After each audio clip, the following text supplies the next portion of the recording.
अध्यक्ष महोदय, वास्तव में बजट के बारे में जिसने सुना, जिसने पढ़ा, सब ने इसकी प्रशंसा की इसमें। लेकिन मैंने पिछली बार भी इस बारे में बात करने का प्रयास किया कि ये आपके जो पैर हैं 19 से जो चले हैं और जिस दिशा में पढ़ रहे हैं वो इस बात को प्रमाणित नहीं कर रहे हैं। मैं बार बार आपसे आग्रह कर रहा हूँ, ये इसको आप ज़मीन पर नहीं उतार सकेंगे, नहीं उतार सकेंगे, नहीं उतार सकेंगे। कितना अच्छा लगा कि आज मुख्यमंत्री जी आए तो हाउस में भी हैं और उधर लॉबी में भी हैं। बाकी हम सब चिल्लाते रहते हैं यहाँ लॉबी में, कोई भी जिम्मेदार आदमी नोट करके कुछ भी करने को तैयार नहीं। ये पहली बार, आपकी बार इस 15वीं विधानसभा में जो दृश्य मैंने देखा, मुझे दुख है बहुत। मैं आज आपसे निवेदन करना चाहता हूँ, मैंने आपके चैम्बर में भी बात कही, मैं ये आपका बजट विनियोग विधेयक जो है वो मैं लेके आया हूँ। मैं समझ नहीं पाया, या तो आपके अधिकारी मुझे समझा दें तो मैं समझने की तैयार हूँ। आपका ये विनियोग विधेयक है 2020 का और एक है 2021 का, और एक है 2022 का।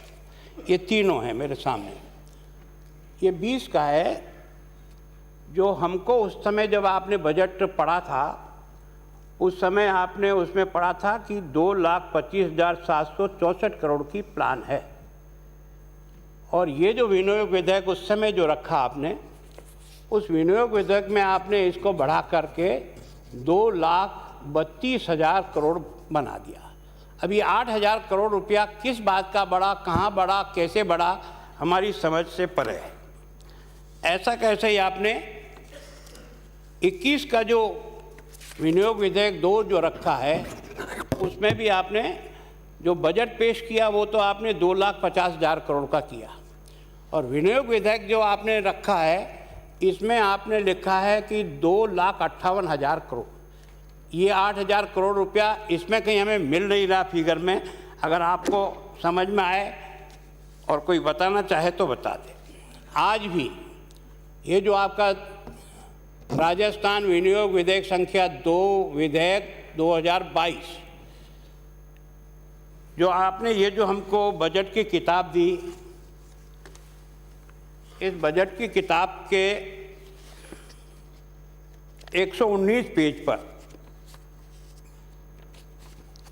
ये 119वां पेज है। इस 119वें पेज के ऊपर आपने लिखा है बजट साइज, मतलब टोटल बजट। वो आपने हमको जो किताब दी उसमें 3,46,182 करोड़। और ये जो आज जो विनियोग विधेयक आपका हमारे सामने आया है, इसमें आपने लिखा है कि 3,55,222 करोड़। इसमें भी लगभग वही 8-9 का अंतर आ रहा है। तो ये फिगर जब आपने हमको 23 तारीख को दिए थे, उस दिन तो ये 346 था। और आज अपन इसको जब एंड कर रहे हैं कि आज बजट का लगभग समापन से होगा, एक तरह से पास करेंगे, उसमें आपने इसको बढ़ा करके 3,55,000 करोड़ रुपया किया। ये हमारी समझ में नहीं आ रहा कि ये किस कारण से आया और ये बदलाव जो हुआ है आप जब जवाब दें, क्योंकि हम कोशिश करते हैं हमारी तरफ से बात रखने का, लेकिन आपके पास जो रटा है लिख करके देते हैं उसको आप पढ़ लेते हैं, न तो ये नोट करते हैं आज दिन भर किसने क्या कहा, किसका जवाब इसमें बजट में आपको रिप्लाई में देना है नहीं देना है, वो लिख के दे दें, वो आप पढ़ देना, नहीं दिखे तो कोई बात नहीं, हमारे भाग्य में लिखा है तो हम यही बर्दाश्त करें। अब मैं आपको बताना चाहता हूँ, आपके जो कदम पड़ रहे हैं ना वो गलत दिशा में, इसलिए मैं आपको बार बार सचेत कर रहा हूँ।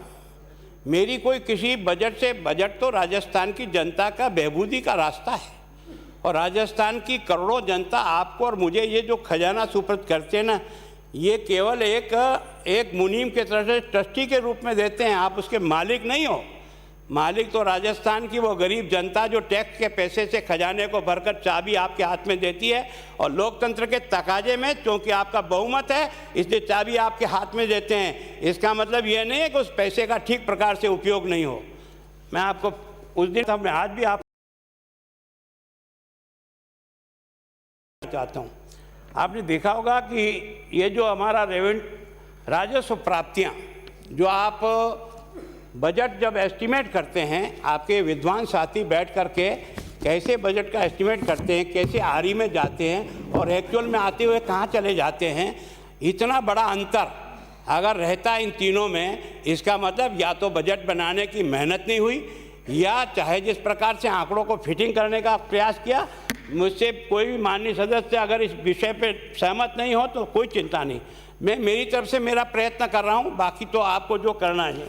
आपने बजट जो पेश किया 19-20 में, वो राजस्व प्राप्तियाँ किया था 1,64,000 और इसका जब एंड हुआ तो 1,40 पे एंड हो गया। 1,64 आपने माना, 1,64,000 1,40 पे हो गया।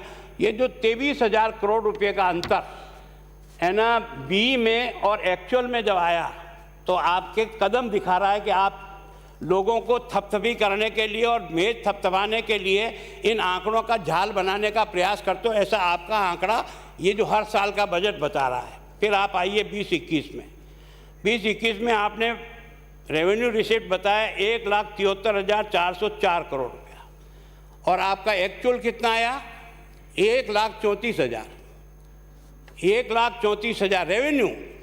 उसमें कोई आपको और कुछ नहीं, जो रेवेन्यू का आपके पास जो कुछ भी साधन है उनको आकलन किया और आपसे 39,000 करोड़ रुपया आपने रेवेन्यू में कमी आया। अब आपने देखा कि ये जो 21-22 में आपने बी रखा वो 1,84,330 करोड़ का रखा।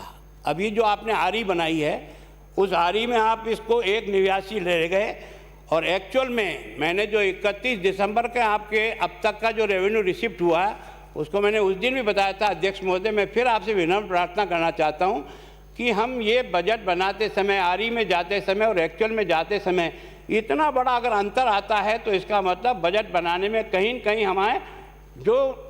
हमें जनता को आश्वस्त करना चाहिए, वो नहीं है। अभी तक जो मैं बता रहा हूँ, आप 1,79 जो आपने आरी माना है उसकी जगह केवल 1,16 अभी तक आया है।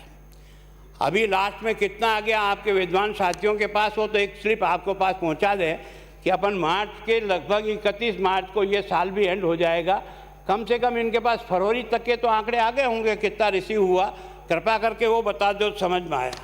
अब जो आपका एक तरह से पिछली बार जो 1,34 था रेवेन्यू रिसिप्ट, अब आप सीधा ही 2,14,000 पे जा रहे हो। इसका मतलब 80,000 करोड़ रुपया आप पिछले साल के और इस साल के इस 12 महीने में रेवेन्यू अधिक कमा लेंगे। ऐसा कौन सा जादू है, ऐसा कौन सा साधन आपके पास मिल गया जो आपने इतने दिन तक घूम रहा था ना, एकदम ढूंढ के निकाला, समझ में नहीं आता।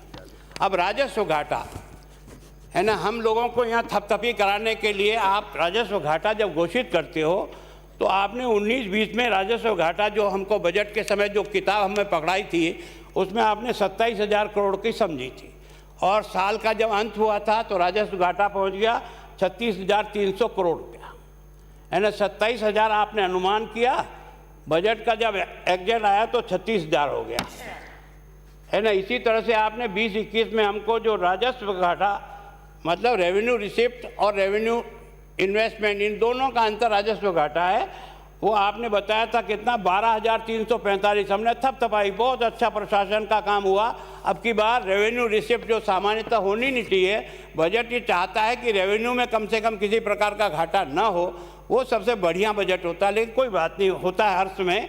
तो आपका जो 12,000 सोचा था वो 44,000 हो गया। 12,000 का जो घाटा आपने सोचा था वो एक्चुअल जब आपका मार्च 21 खत्म हुआ तो ये 44,000 हो गया। इसके बाद आपने फिर 21-22 में वही 23,700 सोचा, वो अभी आरी में अभी आ रही है। अभी एक्चुअल तो आपके विद्वान साथी बताएंगे, आज की तारीख में हो गया 35,689 करोड़ रुपया।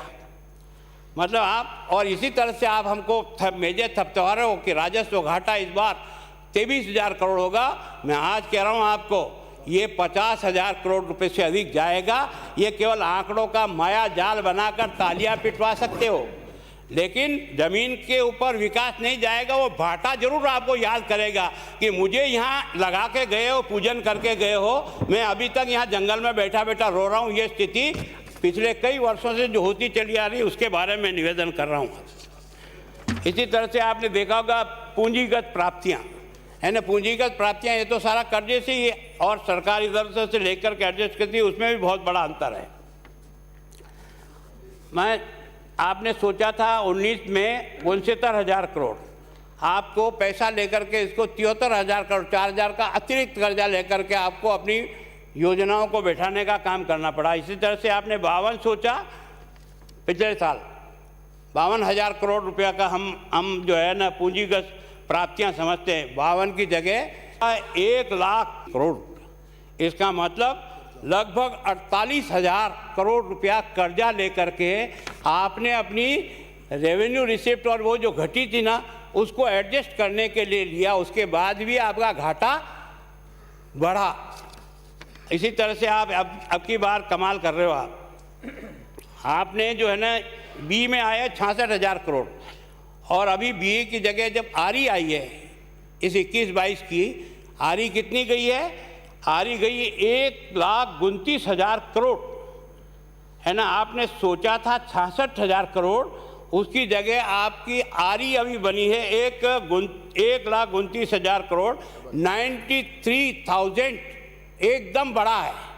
मैं सोचता हूँ ये कोई बजट अगर इस तरह का चमत्कार होता बजट बनाने में, इतने विद्वान साथियों को 93,000 करोड़ रुपया हमको इसमें से एक्स्ट्रा लेना पड़ेगा तो बड़ा कमाल की बात है। तो सोचता हूँ, और अब आप 22-23 में सीधे आगे 1,31 पर है ना। आपका जो पिछली बार का जो प्राप्ति रही ना वो आपकी 66,000 से आप सीधे बढ़ करके 1,31 पे जा रहे हो, डबल।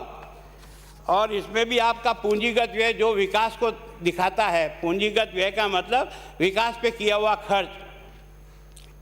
आज विकास के खर्च में क्या है कि 19-20 में आपने सोचा था कि 19,000 खर्च होगा, हुआ मात्र 14,000 करोड़। इसी तरह से आपने 20-21 में सोचा 21,000 खर्च होगा, 15,000 ही हुआ। इसी तरह से आपने पिछली बार 21-22 में सोचा था 24,000, अभी आपने आरी में इसको 28 ले गए, जबकि मैंने जो आपका 31 दिसंबर तक का जो आपका पूंजीगत व्यय हुआ है वो केवल और केवल 16,518 करोड़ है। अभी आप ये 2-3 महीनों में क्या चमत्कार करोगे जिसके कारण से इसकी पूर्ति हो जाएगी, मेरी समझ के बाहर है। मुझे बहुत दुख है ये जो आप है ना FRBM एक्ट को एडजस्ट करने के लिए अपने के आंकड़े के मायाजाल को फिट करने का प्रयास करते हो कि जो लिमिट दे रखी है उस लिमिट से परसेंटेज से हम ज़्यादा हमारा कर्जा न हो। अब मैं आपको बता रहा हूँ 19-20 में आपने जो हमको बजट दिया था जिस समय, उस बजट में आपने माना था कि 3,39,368 करोड़ रुपए का कर्जा होगा, ये आपने माना। एक्चुअल में हुआ कितना? 3,52,000। इसी तरह से आपने 20-21 में माना क्या कर्जा? 3,75,000 करोड़ और हुआ कितना? 4,10,000 करोड़। मतलब आप बी में क्या बनाते हो एक्चुअल में आता है तब तक क्या होता है। और अब की बार आपने 21-22 में बनाया कि हमको 4,57,000 करोड़ का घाटा होगा जब बजट पेश किया, और वास्तव में अपनी आपने जो आरी बनाई है वो 4,72 की बनाई, 4,72,000। और मेरी गारंटी अगर ये आपको हिसाब दें, आज की तारीख में 5 लाख करोड़ से अधिक राजस्थान में कर्जा हो चुका है। अब आप इसको एडजस्ट करने के लिए अगली बार का घाटा क्या दे रहे हैं, अगली बार का कर्जा क्या बता रहे हो? अगली बार का कर्जा बता रहे हो कि 5,31,000 करोड़ रुपया होगा इस बजट में जो आप हमको अभी विनियोग विधेयक दे रहे हैं ना, इस सब की पूर्ति के लिए 5। और मैं आज आपको कह रहा हूँ यह कर्जा 6 लाख करोड़ से अधिक जाएगा। और इसमें अगर आपने बिजली विभाग और बाकी विभाग को और मिलाया जिनकी आपने गारंटी दे रखी है, तो ये कर्जा 8 लाख करोड़ के आसपास जाएगा जो गारंटी में है। और विशेष करके बिजली का लगभग आप 1 लाख करोड़ के घाटे में वापस पहुँच गए हो, लगभग। हो सकता है 10-20 कम हो ज़्यादा होगा। इसी तरह से आपका जो पिछले बजटों का जो आधार मैं देख रहा हूँ उसके आधार पर इस बजट को आप किसी कीमत पर पूरा नहीं कर सकते, कोई चमत्कार नहीं कर सकता। और मेरी गारंटी है केवल और केवल वैसी होगी जैसी एक्चुअल जब बजट का फाइनल होगा तो ऐसी स्थिति आएगी। आपने सामाजिक सेवाओं पर जो व्यय है वो भी आपका ऐसा ही बताता है कि आपके जो पिछले कदम है ना वो जिस दिशा में गए हैं वो केवल और केवल जनता को गुमराह करके झुंझुना पकड़ाने वाला काम है। आपने कहा था सामाजिक सेवा पर हम 84,815 करोड़ रुपया खर्च करेंगे, एक्चुअल में आपने खर्च किया है 73,800, मतलब एक तरह से आपने 11,000 करोड़ रुपया कम खर्च किया। और 20-21 में आपने सोचा था कि 85,753 करोड़ रुपया हम सामाजिक सेवाओं पर खर्च करेंगे और खर्च हुआ 81,000 करोड़, मतलब 4,000 करोड़। फिर आपने एकदम 99,244 करोड़ रुपया आया 21-22 में, और अभी आप आरी में जा रहे हैं तो आरी में बता रहे हैं आप, है ना, 1,03,990 करोड़ रुपया करेंगे। और मैं आपको बता रहा हूँ 31 दिसंबर, यह जो 21 अभी जो आपका गया है, उस समय तक आपके पास सामाजिक सेवाओं में जो खर्च किया है वो मात्र 52,588 करोड़ रुपया खर्च किया है। अब ये जो 52,000 और आप जिसको 1 लाख करोड़ से, ये 48,000 करोड़ रुपया आप किस तरह से सामाजिक सेवाओं पर इन 2 महीनों में खर्च कर दोगे, हमारी समझ के बाहर है। आपने केवल और केवल, जिस कलाकार ने भी ये बजट बनाया होगा उसने क्या किया कि 1-3 आपने आरी में आ गए, इसलिए कुछ तो इससे बढ़े गई, इसलिए सीधा 1-13 पर ला करके अब की बार आपने सामाजिक सेवाओं पर खर्च करेंगे ताकि लोग झुंझुना बजाएं, आप और हम सब ताली बजाएं। बहुत अच्छा बजट है, पर पूर्ति होगी उसकी दिशा इसमें से नहीं दिखती है। इसी तरह से आप देखो आर्थिक सेवाएं, जिसमें आपकी एग्रीकल्चर और सब आ जाती है। आर्थिक सेवाओं में आपने सोचा था 66,000 खर्च, उसकी जगह 60 कर पाए 19-20 में। फिर आपने जो है ना 20-21 में सोचा था 58, खर्च कर पाए केवल 51,000 करोड़, केवल 51,000। अब की बार आपने सोचा 64,000 करोड़ और अभी आप आरी में आए 80,000 करोड़, मतलब आप उससे ठीक एक कदम पीछे 51,000 करोड़ रुपया खर्च करते हैं एक तरह से आर्थिक सेवाओं पर, और आप एकदम इसमें से बढ़ा करके 80,000 कर देंगे, मतलब आप एकदम 29,000 करोड़ रुपये का खर्चा बढ़ा देंगे एक साल में। इतने चमत्कार होगा। आपको केवल आगे का आंकड़ा एडजस्ट करना था। अब ये जो आपने 80,000 का जो आरी सोचा ना, ये आपका मैंने दिसंबर का आंकड़ा निकाला है, जो इसमें अभी तक आर्थिक सेवा पे आप खर्च कर पाए वो केवल 41,145 करोड़ रुपया खर्च कर पाए। अब ये 41 खर्च किया है और आपको 80 करना है बराबर, है ना। जो काम आपने 10 महीने में किया, 9 महीने में किया, वो काम आप 2 महीने में बराबर 40,000 करोड़ का कर दोगे। ये चमत्कार ही दिखता है मुझे तो, और इससे अधिक कुछ नहीं दिखा है। इसी तरह से आपका, मैं ये आंकड़े आपको, इससे थोड़ा बोरियत तो होती है, लेकिन हकीकत आप इसको समझने का प्रयास करो कि वास्तव में हम बजट जो पेश कर रहे हैं उसको हम धरातल पर कितना उतार पा रहे हैं कि नहीं उतार पा रहे हैं। मैंने सामाजिक और आर्थिक सेवाओं में विभिन्न मदों में राजस्व व्यय, अब आप इसमें देखो, ग्राम विकास के लिए आपने जिस प्रकार से अब की बार बजट बढ़ाया 27,000 करोड़ रुपया एकदम, है ना, जबकि आपका पुराना क्या है 13,000 था, 12 खर्च कर पाए, 12 था 11 ही खर्च पर आए, और पिछली अब की बार आपने एकदम 11 से उठा करके 27,000 करोड़ रुपया आप ग्राम विकास पर खर्च करेंगे। अब ये आपने उद्योग को देखो आप, है ना, आपने सोचा था 556 करोड़ करेंगे, 402 करोड़ कर पाए। उसके बाद आपने उद्योग में नीचे आए, 414 ही आपने बजट रखा और 268 ही खर्च पाए, है ना। 414 का ही बजट रखा था 20-21 में और खर्च किया। ये कोई न कोई बजट की मॉनिटरिंग करता नहीं है। पैसा आपके पास होते हुए अगर वो खर्च नहीं होता है या उसका विकास नहीं होता उद्योग का या खनिज का, तो इसका मतलब या तो डिपार्टमेंट सो रहा है या मॉनिटरिंग करने वाला सो रहा है, दोनों में से कोई न कोई जरूर सोया है।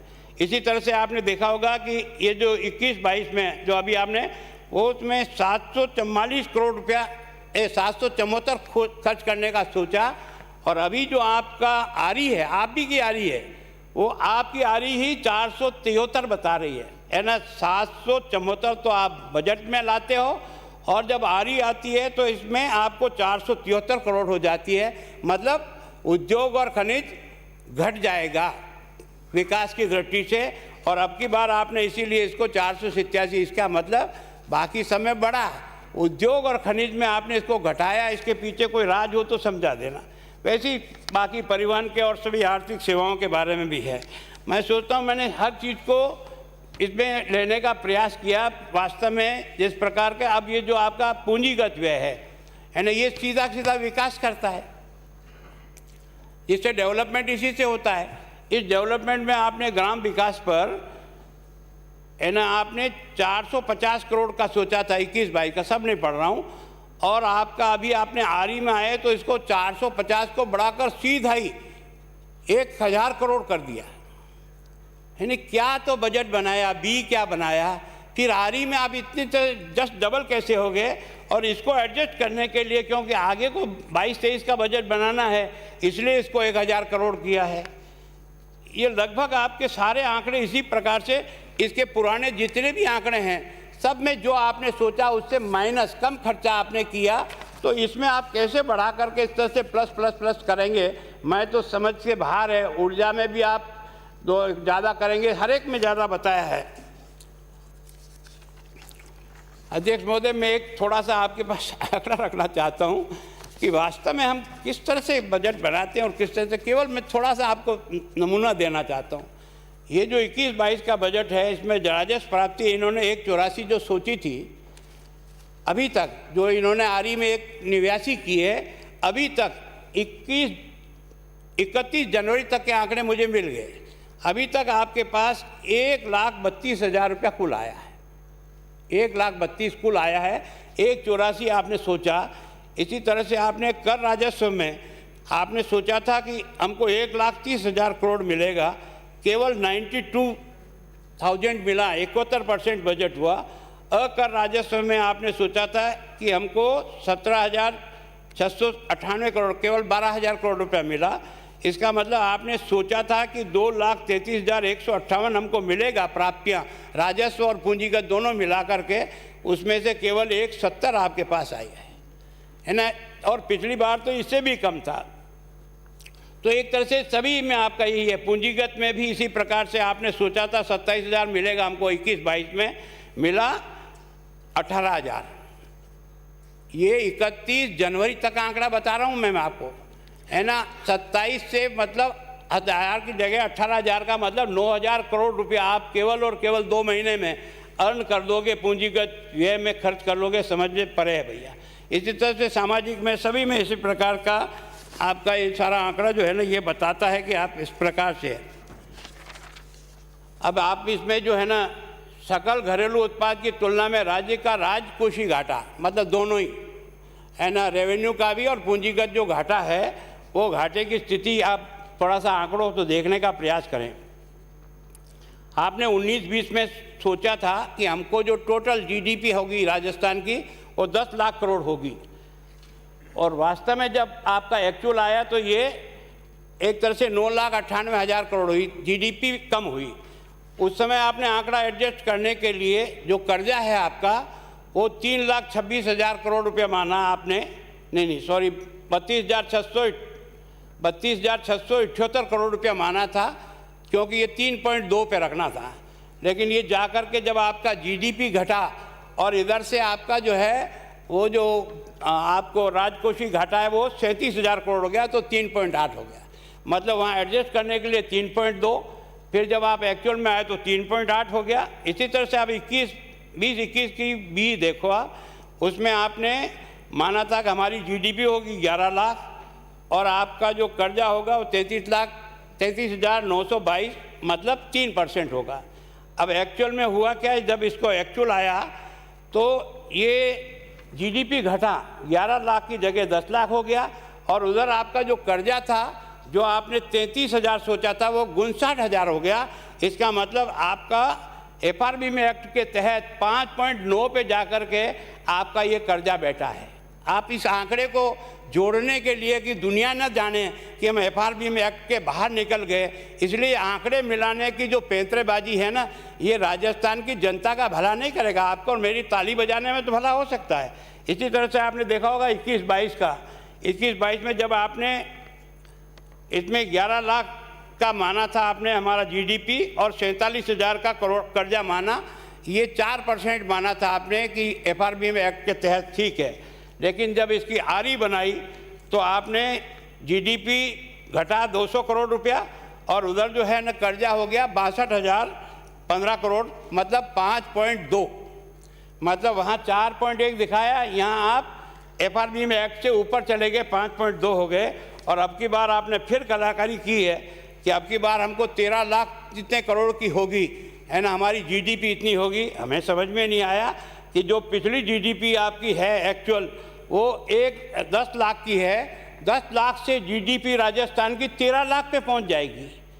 ये आंकड़े की कलाकारी के अलावा कुछ नहीं साबित होगा, मैं आज कह रहा हूँ आपको, और ये प्रमाणित होगा सच्चाई के आधार पर क्या हो रहा। और आपने इसको कर्जा 58,000 की सोच करके 4.4 FRBM एक्ट के तहत रखने के कारण से ये पहुँचेगा 6%। ये आज कह रहा हूँ मैं, ये सब जो विद्वान आपके साथी यहाँ हैं ना, उनको कहना कि मैंने ये कहा ये सही है या गलत है, ये साल जब गुजरेगा तब बता दो। अब आउटस्टैंडिंग लायबिलिटी के बारे में जो मैंने बता चुका हूँ, एक तरह से हमेशा ये जो हमारी कर्जा है ये 33%, 34% इसकी लास्ट लिमिट है।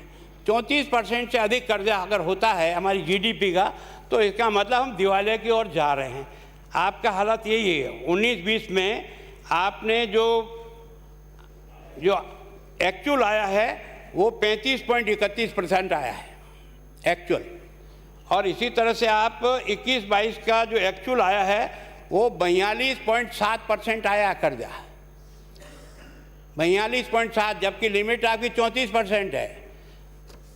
तो कर्जा लो माल करो। अभी आप बता रहे हो हमको 21-22 की ये जो बी अभी आपने 22-23 की जो बी रखी है, इसमें आप हमको 5,31,000 करोड़ कर्जा बता रहे हो, ये तो 6 पहुँचेगा। और अभी आप GDP 13 लाख जो बता रहे हो, ये GDP कम होगी तो ये जो आपका 39.8 बता रहे हो जो कर्जे की परसेंटेज, वो आपकी पहुंचेगी लगभग 45%। 45% में आज कह रहा हूँ, नोट करें। और नोट करने के बाद अगर इनमें से कोई आपको बना के दे सके तो इनको कहना बना के दो। क्या कर अध्यक्ष महोदय, आप और हमने भी विधानसभा में इस बात को बार बार उठाई कि हमारी कई योजना ऐसी है जो हम शुरू कब करते हैं, एंड कब होती है, प्रारंभ करते हैं तब कितना पैसा सोचते हैं, अंततोगत खर्च कितना हो जाता है। ये डिपार्टमेंट की मॉनिटरिंग की कमी नहीं है तो और क्या है। अगर इस प्रकार की स्थिति होती है तो जनता का पैसा जाता है, आपका और मेरा तो कुछ नहीं। कागज़ पे जो लिख देते हैं, हम राज करते हैं इसलिए लिख दें, लेकिन आखिर देने वाली जनता तो राजस्थान की है ना, जो अपने खून पसीने से टैक्स दे करके आपकी इस योजनाओं को आगे बढ़ाती है। मैं बताता हूँ, इस नर्मदा नहर, इसको 96 में शुरू किया था योजना को, और मार्च 2003 में इसको पूरा होना था। इसकी मूल स्वीकृति थी 467 करोड़ रुपया। संशोधित इसकी जो खर्चा आया वो 3,124 माना, और अब तक आप खर्च कर चुके इस पर 2,969 करोड़ रुपया खर्च किया, और कार्य आज भी अपूर्ण है। जो आपने ओरिजिनल 467 की योजना सोची, मार्च 2003 में पूरी हो जानी चाहिए थी, वो आज तक भी पूरी नहीं हुई, और आपने 2,969 करोड़ रुपया उस पर खर्च कर चुके हैं।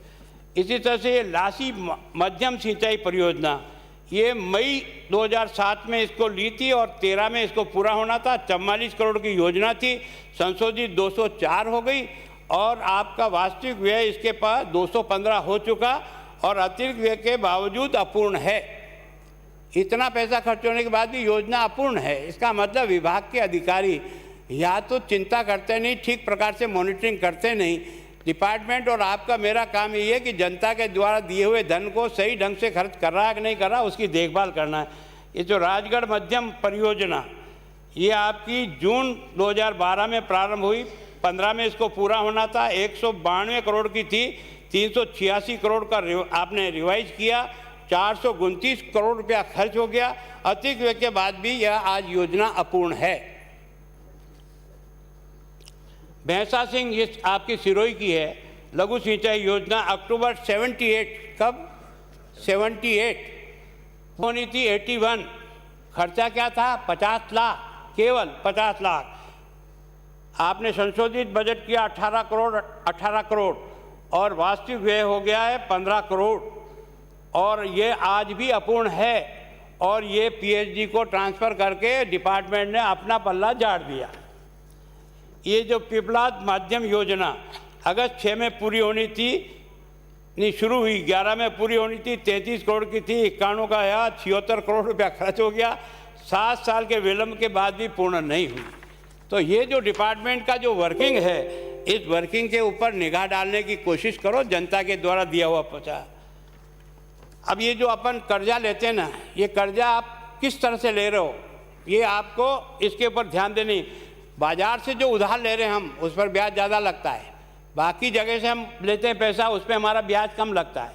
हमने जो है ना 18 में जो कर्जा लिया, उस पर हमारा 52%, एक तरह से 52% हिस्सा उसका था। 100% जो कर्जा लेते हैं हम राजस्थान में, उसमें 18 में 52% केवल बाजार से उधार था। फिर उसके बाद 19 में ये 59% हो गया, फिर उसके बाद 20 में ये 65% हो गया, फिर उसके बाद 21 में 71% हो गया, और आज की तारीख में बाजार से लिए हुए कर्जा में 75% केवल हम बाजार से कर्जा लेकर के हैवी ब्याज दे रहे हैं। तो मैं सोचता हूं कि सब चुकाएगी राजस्थान की जनता, ना आप चुकाओ ना मैं चुकाऊंगा, पर चुकाएगी वो जनता। उसके ऊपर कुछ मेहरबानी करो, कृपा करो उसके ऊपर कि उसके साथ ये अन्याय नहीं होगा। अब विभाग में किस प्रकार की चोरियां, अनियमितताएं और बजट को बर्बाद करने का जो काम करते हैं, वो आपने देखा होगा कि अभी जो सीएजी की रिपोर्ट आई है 2020 वाली, एजी की रिपोर्ट आई है, उस अपने राजस्व विभाग में 55 प्रकरण ऐसे हैं जिसमें 1259 करोड़ रुपया वेस्टेज हुआ है। कोई देखेगा ही नहीं वेस्टेज हुआ तो किसने किया, क्यों किया। और कई बार हम हमारे पैरा डिस्कस करने के बाद हम रिपोर्ट भी बनाते हैं, पर उसके बाद पालना को नहीं। शिक्षा विभाग 171 ऐसे प्रकरण हैं जिसमें 5091 करोड़ की चोरी या लीकेज हुआ है। चिकित्सा विभाग में 59 प्रकरण है, 69, और 722 करोड़ रुपए का लीकेज हुआ है। इसी तरह सार्वजनिक निर्माण में 21 मामले ऐसे हैं, एजी ने जो पकड़े हैं, वो 477 करोड़ रुपए का वेस्टेज हुआ। सब मिलाकर के 16 विभाग का जो मैंने निकाला है, वो आपके 796 प्रकरण हैं, और 11,886 करोड़ रुपए का चोरी, गबन या जो लीकेज हुआ है उसके कारण से एजी ने ध्यान में लाया। तो अब मैं आपको बार बार हमेशा कह रहा हूँ कि ये डिपार्टमेंट लास्ट के 2 महीने में पैसों का एडजस्टमेंट करके और खाना पूर्ति करके आपको आंकड़े दिखाता, और आप भी थपथपाओ, हो गया पूरा काम। अब मैं थोड़ा नमूना बताता हूँ। ये जो 31 मार्च 20 को जो समाप्त हुआ, जहाँ तक मेरे पास आंकड़े आए हैं, 50% से लेकर 100% व्यय केवल और केवल मार्च के महीने में हुआ। केवल और केवल मार्च के महीने में वो विभाग हैं जिनमें 50% से अधिक व्यय केवल इस मार्च के महीने में, जो 2020 का कह रहा हूँ, आज का नहीं है, क्योंकि आज का तो आंकड़ा नहीं मिला हमें। इसमें जिला पुलिस का 95% पैसा एक योजना का, वो जो है ना केवल और केवल इस मार्च में हुआ है। इसी तरह राष्ट्रीय उच्चतर शिक्षा अभियान 59% हुआ है। पेयजल योजना, नर्मदा परियोजना का क्लस्टर बनाने का जो पैसा आपको मिला, उसमें 56% पैसा केवल और केवल मार्च में लगा है। राजस्थान चिकित्सा शिक्षा सोसाइटी, इसका जो है ना 54% पैसा केवल इस मार्च में है ना 20 में आपने या तो इसको इस फंड से उठाकर उस फंड में डाल करके उसकी पूर्ति करी है। यह नाबार्ड के तहत जो माध्यमिक शिक्षा का जो पैसा आपको मिला, उसमें से 73% पैसा केवल मार्च के महीने में ही आपने एडजस्ट किया है। राजस्थान परिवहन आधारभूत विकास निधि का 56% पैसा, चिकित्सा महाविद्यालयों का 92% पैसा, कितना 92% पैसा, ये जो चिकित्सा महाविद्यालय जो आपने खोले ना, इनका केवल और केवल मार्च के महीने में 92% पैसे का मतलब एडजस्टमेंट हुआ। उसमें बताया सिंचाई में 84%, और कुछ तो इससे भी कमाल के हैं। ये विभाग ऐसे हैं जिनमें 100% पैसा केवल और केवल मार्च में ही हुआ है, केवल और केवल मार्च में। वो है शिक्षा कला संस्कृति की नाबार्ड के तहत जो योजना है। जनजाति विकास विभाग के मंत्री महोदय, ये जो आपका सहकारी संस्थाओं का जो ब्याज का भुगतान है, वो इसी मार्च में हुआ है। स्मार्ट सिटी का जो पैसा है वो मार्च में ही 100% इस खाते से उठा के उसका है। प्रधानमंत्री किसान सिंचाई योजना का भी इसी तरह से हुआ है। ऐसे भी कुछ हैं जो जिनका बजटीय प्रावधान का उपयोग ही नहीं हुआ। आश्चर्य है, 165 ऐसी योजनाएं चिन्हित की जिनके लिए आवंटित बजट राशि 2766 करोड़ में से साल समाप्त होने तक एक भी रुपया खर्च नहीं हुआ। अब ये डिपार्टमेंट भी मेरे पास लिखे हुए पर समय की सीमा है। मैं सोचता हूँ कि आखिर डिपार्टमेंट के ये इतने बड़े बड़े अधिकारी योग्य व्यक्तियों को बिठा रखा है, ये करते क्या हैं? अगर ये इस बजट को ही नहीं देखते हैं तो आप और हम तो यहाँ ताली बजा करके जनता को भरोसा दिला के निकल जाते हैं, और वहाँ जा कर के देखो तो पैसा पड़ा है लेकिन उसका किसी प्रकार से व्यय नहीं होता है। अब मैंने पिछली बार भी आपको कहा था, कई बार हमको ये बार बार आप कहते हैं केंद्र हमको पैसा नहीं देता, क्योंकि केंद्र आपसे उपयोगिता प्रमाण पत्र मांगता है। अगर आप उसको सबमिट करते हो तो अगली किस्त देता है, और अगर आप सबमिट नहीं करते हो तो आपको अगला जो आपका पैसा बनता वो नहीं देता है। मैं आपको केवल मेरे पास जो लास्ट फिगर मिला था वो 18-19 का ही मिला है, जो है ना, एक तरह से ये सारे मिलाकर 770 प्रकरण हैं जिनका 940 करोड़ रुपया ऐसा जिनका अभी तक यूज ही नहीं गया है। कब से? ये मैं 18-19 का पढ़ रहा हूँ आपको। अगर इसके बारे में आपकी कोई लेटेस्ट जानकारी हो तो वो बता दीजिए। एक मैं मुख्यमंत्री जी आपसे निवेदन करना चाहता हूँ कि ये जो खनन पट्टों का जो मामला है, प्रधान और अप्रधान खनिज के बारे में, ये जो अपना चूना पत्थर है, इस चूना पत्थर को पहले एक तरह से अप्रधान खनिज में मानते थे, पर अब 2015 से केंद्र ने कानून में बदल करके इसको प्रधान खनिज के ऊपर जो है ना, जो भी प्रधान खनिज है उसको आप नीलामी से ही कर सकते हो। राजस्थान में हमारी है ना 445 खाने हैं, जो खाने केवल और चूना बनाते हैं और मकानों को बनाने में काम में आते हैं, वो संख्या अब बहुत कम हो गई। बाकी सारा का सारा ये जो पत्थर है वो सीमेंट फैक्ट्रियों को जा रहा है। इस सीमेंट फैक्ट्रियों को जाने वाले, अभी आपने 8 ब्लॉक की नीलाम किए, उसमें आपको हजारों करोड़ रुपया मिला। अगर ये 455 जो आपकी लीज है, इन लीज को भी इसके आधार पर देख करके अगर आप इसको ओपन ऑक्शन पे करें तो मैं सोचता हूँ राजस्थान को जो बजट की हमें कमी महसूस होती है उसकी पूर्ति होनी। अब आप ये जो बार बार हर बार कहता है हमने ये बांट दिया, हमने यूँ कह रहे, ये प्रधानमंत्री जी का बड़प्पन समझो कि देश में इस कोरोना आने के साथ हंसने की जरूरत नहीं है। सच्चाई को भी सच्चाई कहने की आदत बनाओ, नहीं तो ये तो आते हैं और चले जाएंगे 2 दिन बाद। समझ, इसको ठीक से समझो, है ना। ये मैं सोचता हूँ ये जो आत्मनिर्भर भारत में 26 मार्च 2020 के दिन उन्होंने आत्मनिर्भर भारत के अंदर 81 करोड़ 35 लाख लोगों के लिए, है ना, एक तरह से मुफ्त अन्न योजना निकाली। वो उनको जिनको राशन मिल रहा था उसके अलावा उनको एक्स्ट्रा 5 किलो चावल या गेहूं और 1 किलो दाल दी है। और ये कितने समय तक दी? 8 महीने तक पहले और 8 महीने तक अभी, 16 महीने तक आपको अनाज दिया। फिर भी उसके लिए एक शब्द आपकी डिक्शनरी में नहीं लिखा है कि उसके लिए हमने किसी को भूखे नहीं मर दिया। काका जी ने दिया था वहाँ से, इनकी आदत में नहीं है। मतलब एक शब्द नहीं बोल सकते आप लोग कि इतना उन्होंने, मैं बताता हूँ आपको कितना अनाज दिया, उसके बाद भी एक शब्द आपके मुंह से नहीं निकलता है। और फिर कहते हो हमको दिल्ली नहीं करता दें। रोज तो आप मुझे सुई चुभाओ और फिर को गुलाब जी मेरी तरफ देखो, मुझसे क्या देखूंगा? भी नहीं है। 2020 अध्यक्ष महोदय, मैं आपको उनका कह रहा हूँ, राजस्थान को भारत सरकार ने किया 17,65,776 मैट्रिक टन, और उसमें से राजस्थान ने उठाया 17,58,521 मैट्रिक टन उठाया है। इसी तरह से 21 में आपको 14,76,363 ये जो मैट्रिक टन दिया, उसमें से 14,53,725 आपने उठाया, और इन सब का योग मिलकर के बनता है 32,42,139 मैट्रिक टन आपको खाद्यान्न केंद्र सरकार ने इस अन्न योजना के तहत राजस्थान को दिया। और राजस्थान में 32,12,246 टन ये गेहूं उठाया है। और आप कहते हो हम राजस्थान भुवन ने ये सारा अनाज अगर आप नहीं भेजते तो क्या आप अपने यहाँ पैदा करके भेज देते? बात कम से कम सच्चाई को कहना सीखो।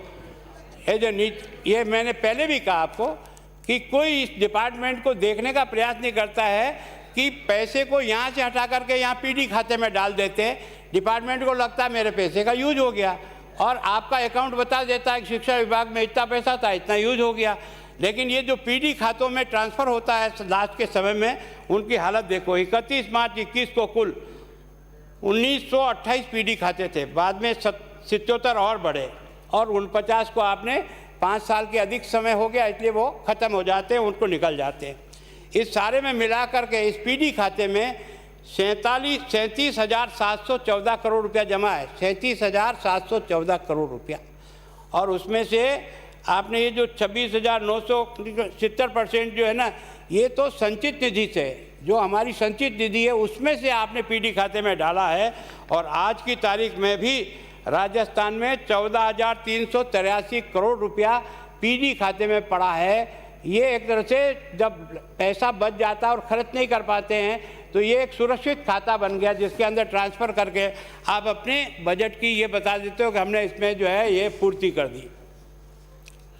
सार्वजनिक क्षेत्र के ये जितने उपक्रम हैं, अब आपको नाराज़गी तो होती है, लेकिन इन हाथियों को बांध करके डूबने से क्या अच्छा है।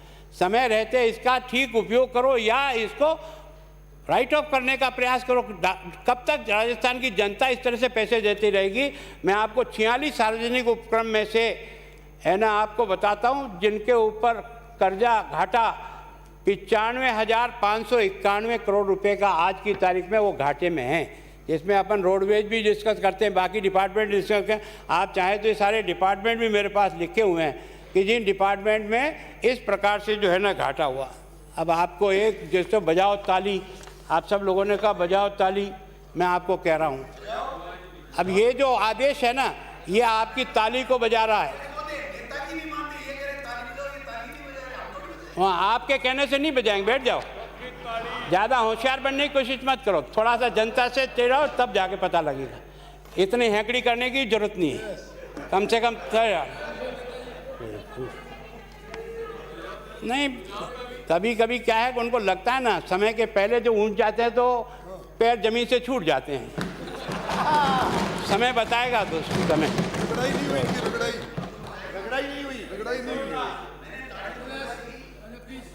अध्यक्ष महोदय, एक 15/3/22 का एक आदेश निकला है, वो निकाला है हमारे कान्हा राम जी, निदेशक शिक्षा विभाग। इसको पढ़ करके आपको ताली बजाने का अर्थ समझ में आ जाएगा। ये आदेश ये है, विद्यालय क्रमोन्नत के प्रस्ताव शिक्षा मंत्रालय भारत सरकार के निर्धारित प्रपत्र में उपलब्ध कराने का क्रम करें। इसका मतलब सेकेंडरी से हायर सेकेंडरी बनाने का 100% पैसा केंद्र सरकार ने अपनी योजना में देकर के आपको तो डायरेक्शन दिया है। आप हमने 3,000 कर दिए, क्या कर दिए? ये तो केंद्र सरकार की योजना के तहत आपने ये प्रस्ताव बना के उनको भेजना है और उसके तहत होता है। आप ये बजाओ ताली, ये बजाने चाहिए। मैं फिर आपसे बहुत विनम्र प्रार्थना कर रहा हूँ, मैं मुख्यमंत्री महोदय, एक तो आप पधारा करो, इस हाउस का डेकोरम रहेगा, और दूसरा आपकी इन अधिकारियों को कहो कि हम यहाँ फालतू बोलने के लिए नहीं आते हैं, हम समस्या को सुलझाने के लिए आते हैं। और हमारे सुझाव से अगर आपका डिपार्टमेंट का अधिकारी उसको ठीक प्रकार से समझ कर करे, ये पूरी ब्लैंक रहती है, खाली कोई भी आदमी इसकी जो है, ये तो आप पधारे ना तो आपको कल दिखाने के लिए आए। ये हमारी विधानसभा को शकल दिखाने नहीं आते हैं, क्योंकि हम जनप्रतिनिधि नहीं हैं, हम जनप्रतिनिधि नहीं, हमने मुख्यमंत्री की शपथ नहीं ली, ये तो सच है, लेकिन हम भी जनता के चुने हुए विधायक की शपथ तो यहीं आपने दिलाई थी ना। तो हम लोग क्या, इतने लोग जो आते हैं वो कोई अपने दिल दिमाग से काम करने के लिए नहीं आते, हम आपकी मदद करने के लिए नहीं आते। हम ये चाहते हैं कि इस प्रकार का जो बर्ताव हो रहा ना, ये बर्ताव उचित नहीं है। मैं आपसे फिर विनम्र प्रार्थना कर रहा हूँ, इस हाउस का डेकोरम खत्म हो रहा है, कम हो रहा है। और मैं चाहता हूं कि ये केवल और केवल जादूगिरी दिखाने से बजट नहीं बनता है। ये आपने बजट में जादूगिरी दिखाई, इस जादूगर का खेल जमीन पे उतार दो तो हम पहले आदमी होंगे जो आपका खुल करके समर्थन और सहयोग और आपकी तारीफ करेंगे। लेकिन केवल और केवल झुंझुना पकड़ा करके भाटे लगवा दो, और ये कि यहाँ आ रहा है, क्या आ रहा है? भाटा आया है। अभी तो 17 साल तक योजनाएं पड़ी रहती है, और मैंने कुछ नमूने आपको बताए हैं। इस प्रकार के नमूनों की जांच कौन करेगा? इसको कौन देखेगा? कौन इसको ठीक करेगा? मेरी विनम्र प्रार्थना है, इस बजट के जो आपने पुराने पेश किए, जो 19 से मेरे पास उपलब्ध हुए, मैंने आपके सामने रखा है, और ईमानदारी से उनकी पूर्ति नहीं हुई, इसकी पूर्ति भी नहीं होगी। ये भी वैसा ही है जैसा केवल झुंझुना पकड़ा करके लोगों को केवल भाव आने के लिए तैयार कर दो, सच्चाई से बहुत दूर है। बिल्कुल जनता को गुमराह करने वाला है। जैसी आपकी परिपाटी पड़ी हुई है, 10 दिन में कर्जा माफ हुआ नहीं, ज़मीनें बिक रही। आपने कहा सब लड़कों को बेरोजगारी भत्ता मिलेगा, वो भटक रहा है। वैसी दुर्गति इस बजट की होगी।